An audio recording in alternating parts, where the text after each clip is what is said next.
Salvador, Bahia, 1835. Enquanto o império dormia nas sombras das vielas, homens africanos planejavam uma revolução. Eram chamados de malês.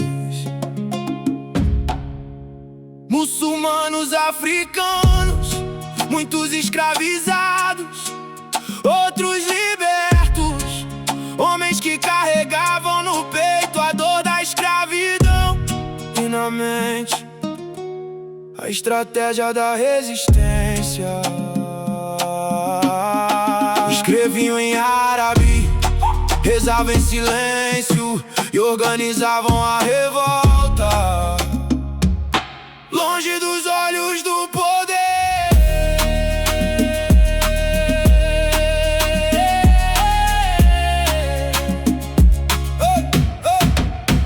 Nas ruas antigas da Bahia Imperial, o medo corria no sistema colonial. Correntes prendendo corpos no chão, mas nunca aprenderam a revolução. Africanos vindos de longe no mar, carregando cultura difícil de apagar. Mesmo na dor, mesmo na escravidão, mantinham viva a fé dentro do coração. Os malês se reuniam na madrugada, estratégia escondida, luta planejada. Enquanto a elite dormia tranquila, a revolta crescia dentro da vila. Em silêncio eles escreveram o plano da libertação, palavras em árabe guiando o caminho da insurreição. Malê, a noite em que Salvador tremeu, que o sistema não esqueceu. Enquanto o império dizia ter controle, o povo se levantava contra a opressão. Porque liberdade não nasce do medo, nasce da coragem dentro do coração.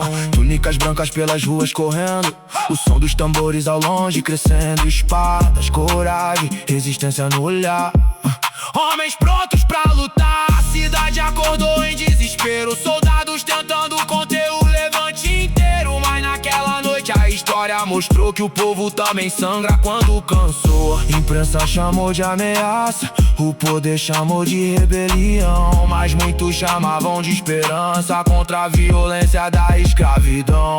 Não era terrorismo, nem desejo por destruição. Era um povo tentando recuperar a própria dignidade dentro da nação. Os malês lutavam por fé, por liberdade e pelo direito de existir. Sem correntes, depois vieram as perseguições, prisões, castigos, deportações. Tentaram apagar os nomes da memória, mas não conseguiram destruir a história. Porque até hoje em Salvador ainda existem ecos daquela madrugada, quando homens africanos enfrentaram o império sem medo da espada. E muitos livros ainda escondem o tamanho daquela revolução. Porque quando o povo desperta, o sistema perde o controle da situação. Nas ruas da Bahia ainda existem passos antigos, orações em árabe, espíritos de resistência. E até hoje, quando a noite cai sobre Salvador, alguns lembram da madrugada em que os malês quase mudaram o Brasil.